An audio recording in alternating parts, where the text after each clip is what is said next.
So who we are a global initiative. We started up about three and a half years ago now. We're based in the UK, Bermuda, offices about to open up in the States as well. And the simple concept behind it really was to try and get companies and individuals, communities together to provide them an opportunity to be able to make a difference. And that means bringing groups of money together and then driving the majority of that money to brand new projects around the world, which when I discuss later, you'll see the importance of getting new things up and off the ground. But that's why we kind of came together. And it was really off the back of the Extinction Rebellion marches that we saw in London and Bristol, which I got held up for about 5 hours with, but that was fine. I was in a good mood that day. So. But it was interesting. I was looking at that kind of movement and groundswell of people, and then chatting to my fellow directors. We said, look, it's great that people have a voice, but we need to give them an avenue to actually make an impactful difference. So that's why we set up Clientwise. The idea was to try and provide an education opportunity and a service that companies and individuals can utilise. So that's how we kind of came into being. And the reason we kind of really did it with a real focus is everybody understands, I won't say everybody, but the vast majority of people have heard of the impacts of climate change. Whether they believe in it or not, they can see that there are more droughts happening, they can see that there's more flooding happening, they can see that there is more displacement of people around the world. And we only have to look at this year as an example. It's never been hotter in Europe, it's never been wetter in Pakistan, it's never been drier in China, it's never been wetter and drier in Australia. Than at any particular time. You've never seen more forest fires. In fact, there was a stat came out recently saying there's been almost twice as many fires and twice as much land destroyed in Europe than at any previous time in history. So these impacts are happening, and they're happening much more frequently. But they are kind of new headlines, and it's the problem we tend to find is it's somebody else's problem, and it tends to be somebody else's problem in the poorer communities and developing world. But this slide really goes through it quite nicely. We understand the sea level rise, we understand floods and droughts, we understand wildfires, we understand water shortages, we understand population migration. We can see those things. But it's these areas over here on this side of the diagram that really starts to impact people around the world, but also within the UK specifically as well, to try and bring home, actually climate change does affect us in the UK as it affects everybody in the world. And what we're seeing is increased allergies now. More people suffering from hay fever, as an example, than any time in history in the UK. I've started suffering from hay fever the last 4 or 5 years. I never had it as a kid, but now I do. My brother-in-law is almost incapacitated by it every given year. We are only probably a couple of years away from seeing malaria moving into Europe for the very first time, because actually the temperate zone that those mosquitoes live in is now available within Europe, which has never happened historically in the past. That's a massive thing for me, really, because I had a family member who died from malaria as a child. I grew up in the Middle East, so there was always that risk. It's not something you ever want to see really in Europe or anywhere in the world. We are more likely to be exposed to cardiovascular disease. Increased temperatures leads to heart problems. You're more likely to see respiratory disease. Last year, and I know I've had this conversation before, 45,000 people died in the UK alone from respiratory diseases because there's more particulate matter in the atmosphere than at any given time because of the forest fires. 7 million people a year die from respiratory disease, which puts COVID right in the corner in certain, but no one ever talks about it. So these are the impacts. And actually, if you start to make a difference at home, those impacts are almost felt immediately. If we can reduce the amount of carbon produced in a local community, it will automatically have a health impact and benefit to that local community. I live in Bath, actually outside Bath, and the problem with Bath is it's in a cauldron. So all greenhouse gases from the cars just settle there. So whilst it's a beautiful city, it's also one of the most polluted cities in the UK. So, and people do suffer from respiratory disease because of it. You'll see more nutritional diseases because despite the fact that we have hotter temperatures, we also have more droughts. So the reliability of crops growing is reduced massively. The irony as well is with the hotter temperatures, crops do grow faster, but the nutritional content stays the same. So you get twice the crop yield, but the same nutritional content. So you then given 100 grams of something, you have half the nutritional content you would have had in a normal year. So you have the appearance of being fed well, but you're not. So these are the kind of the impacts that affects everybody around the world, not just in the developing nations.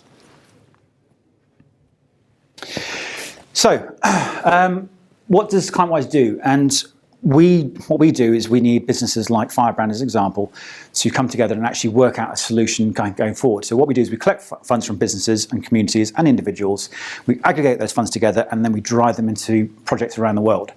The ones up here we see are our kind of gold standard projects, which we tend to drive towards our corporate businesses. But we'll look at those in a bit more detail, and then we'll look at the staff donations that Firebrand also does in a bit more detail. So we provide, Clientwise, a three-stage approach. Stage one is offset your employees as a staff benefit and perk. For that, you get presentations, you get a quarterly newsletter. The funds raised from that then go into brand new projects around the world, which, as I said before, is what we really kind of enjoy, getting something brand new up and off the ground. We do the corporate calculation footprint, so we go into a company and we help them calculate their scope 1, scope 2, and should they choose it, their scope 3 footprint.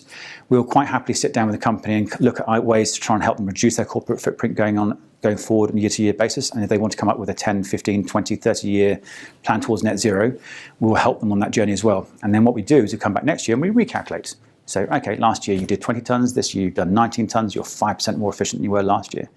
And it helps that company understand their journey towards net zero. The third stage is really quite simple in terms of should a company choose to, they can then go, okay, I know we produced 20 tonnes of CO2 last year.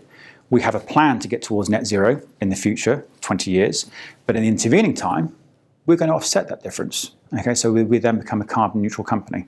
It's not greenwashing because they have a plan towards net zero. What they're doing is they're offsetting their immediate impact at the moment whilst they introduce those changes, which do take time. There's no two ways around it.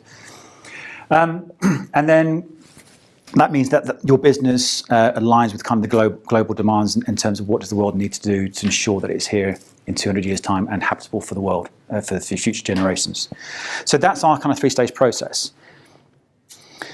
And then when we brought Firebrand kind of came on board with us, they looked at actually what can they do, and fantastically they said, right, we're going to do every single one of these stages. So they've done the employee offsetting the personal, professional lives of their employees. Every single individual in the UK produces roughly 10 tonnes of CO2 per year. And that's calculated by the UK. We're looking at its entire greenhouse gas footprint and then dividing it by the population in the UK. And that comes out to roughly 10 tonnes per CO2 per year. And Firebrand's gone, okay, we want to do that as a staff perk. So they pay a small monthly donation, and that donation then goes directly into brand new projects like the AWOM project we'll be looking at later. As a staff perk, they get the staff presentation, they get the quarterly newsletter. There's a new app as well that staff can access, and they can then look at their personal journey. So when I go through my little rings, I can see how good or how bad I am in certain areas. And this is never about telling people you must change your lifestyles. It's always about providing information so they can make better informed choices. Step 3 really is about developing a net zero plan. So actually working out, once they've got their greenhouse gas footprint, they know, okay, we are producing X amount of tonnes per year. We understand where our production of that greenhouse gas is coming from. For example, we might have a vehicle that transports our goods and it's a diesel vehicle. As part of our next procurement process, we'll then look at the viability of maybe changing that to a hybrid vehicle as an example. I would always say to a company, never change straight away because you have a perfectly good serviceable vehicle that is, yes, it is producing CO2, but the construction of that vehicle in the first place had a huge footprint. The construction of an electric vehicle also has a huge footprint.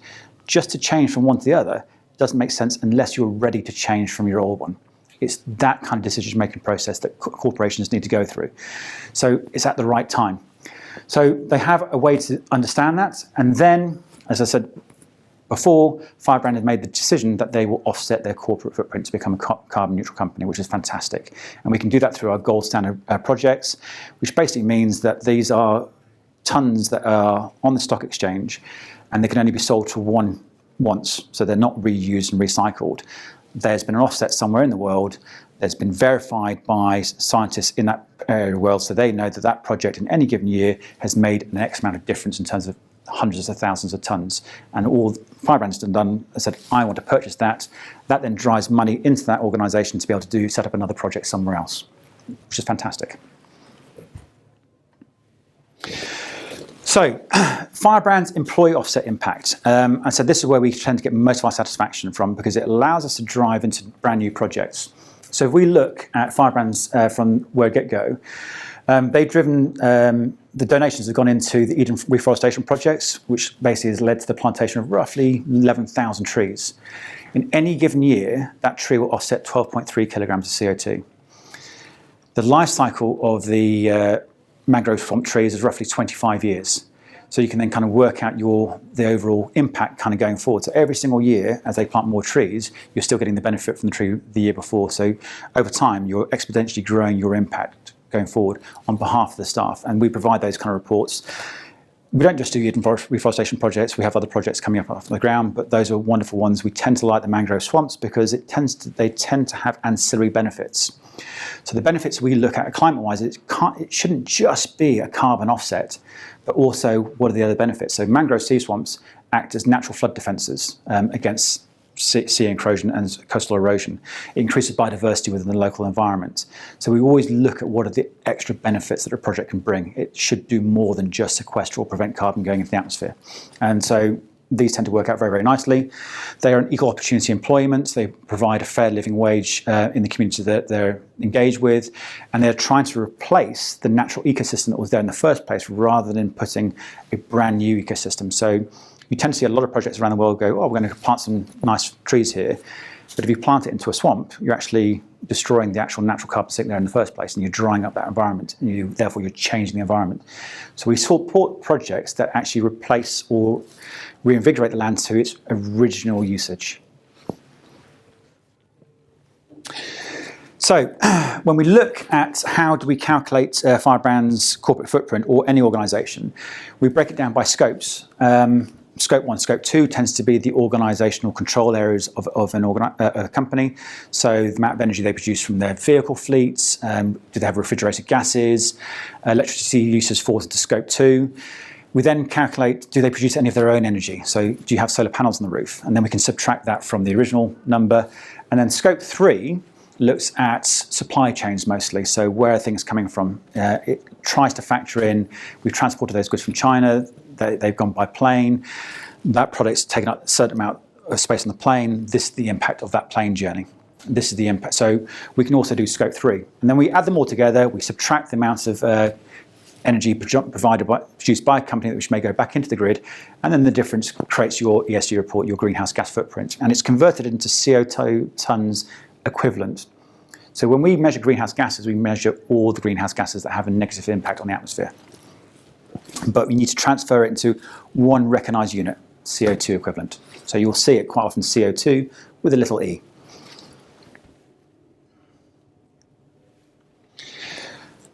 Once that's done, and in Firebrand's case, you then have the option to offset. So we have a series of gold standard projects or UN endorsed projects, which I've mentioned before. Companies like Firebrand are able to reflect upon their report and go, okay, I understand where our footprint is being generated now. We have a base point to work out what our plan is going forward in the future to get towards net zero. They've identified a gold standard project they want to support, and then they've offset their current impact. And it produces a certificate, which is nicely demonstrated on this slide here, and they've offset that amount of tonnage for that given year, making them a carbon neutral company. But there are different standards of gold standard project. And the nice thing about the Firebrand one is when we look at it in a bit more detail, it also matches up to 5 of the UN sustainability standards. So again, when we look at Firebrand's projects we want to support, as I said before, they have to do more than just sequester carbon or prevent carbon going to the atmosphere. We look for equal opportunity employment. We look for fair wages. We look for health improvement. We look for educational opportunities, along with the climate action. So this particular project hits 5 of those UN sustainability goals, which is a fantastic achievement. So again, it has more than just a carbon benefit. It's helping that community within that local environment have a sustainable future. The amazing thing I want to say about Firebrand today really is they've done more than they need to. So if we look at what they've done today as an example, for every delegate turning up today, they're going to plant another 15 trees per delegate, which when we kind of break it down in terms of what I said before, 12.3 kilograms per tree per year, over the course of a 25-year life cycle, that's 4.61 tonnes of CO2 offset for every individual who's turned up today as a delegate. So it's looking at their corporate responsibility and taking that one step further. What can we do that makes a difference? It's going to make a difference somewhere else in the world. And it's not just about offsetting the CO2, that's providing an employment opportunity for somebody in a local community somewhere else in the world, giving them options to then be able to provide healthcare, education, all those sorts of things. So it has huge positive impacts. Earlier on today, we had a member from Restless Development who was wandering around. So at Clientwise, we tend to try to work with partners as well who specialise in other areas. So Restless Development is one of our key charities that we work alongside, who do have an environmental side to them, but they work with supporting the youth in the developing world. Now, they gave me a really interesting stat the other day, that 50% of the world's population is under the age of 30, and 90% of that world's population is in the developing world. So if we extrapolate that forward, the biggest pressure on greenhouse gas production is going to be in the developing world going forward in the future, which is why we support projects in the developing world. If we can provide them access to clean electricity straight away, or access to clean cook stoves to prevent carbon going to the atmosphere in the first place, we are preventing them going on the same journey that we, the industrialized nations, went on 200 years ago, stopping them making the same mistakes that we now know are mistakes, and hopefully providing a future that means that we have a sustainable world going forward. So we've identified with Restless Development where are going to be the biggest pressure points going forward. Restless Development also about empowering the youth, giving them equal opportunity, education provision, and discrimination against gender as well. So again, it's another example where we'd like to work alongside partners who do more than just one thing. Finally, I'll leave you with the relatively famous Barack Obama quote. I know some of you have heard this before, but really it's about being able to look future generations in the eye and hand on heart saying, you know what, I've tried to make a difference. And that's how we at Clientwise have come into where we are today. And that's why we love working alongside companies like Firebrand, who are also looking to thinking, you know what, we do need to make a difference. And this is what we're doing on behalf of our staff, on behalf of our organisation, but also on behalf of people around the world. So hand on heart, I can say, I think everyone in this room understands that and is actually starting to make that step in that right direction. For those of you who do want to follow us, these are some of our handles. This is definitely not my raison d'etre. I'm rubbish on social media. But I'm told by Kat, these are all wonderful.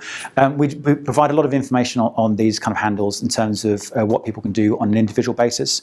What I will say is every single individual can make a difference. I use myself as a story an awful lot. I used to be an avid red meat eater. There's no denying it. I hated vegetables. But over the last 3 years, I've changed my diet almost completely. I still eat the occasional steak, usually twice a year as a treat. I've gone much more to fish diets. I've cut out my cheese an awful lot, much to my annoyance. I eat a lot more vegetable diets, and I realised actually if you do mix vegetables, they can actually taste quite nice in combinations. It's usually when they're on their own, they're like, ooh. But that's had a huge impact in terms of my CO2 footprint. I've made the decision where I used to drive 1.5 miles to the local shops. I walk that 1.5 miles now, and I walk the 1.5 miles back because it's half an hour of my time. I'm a little bit fitter because of it.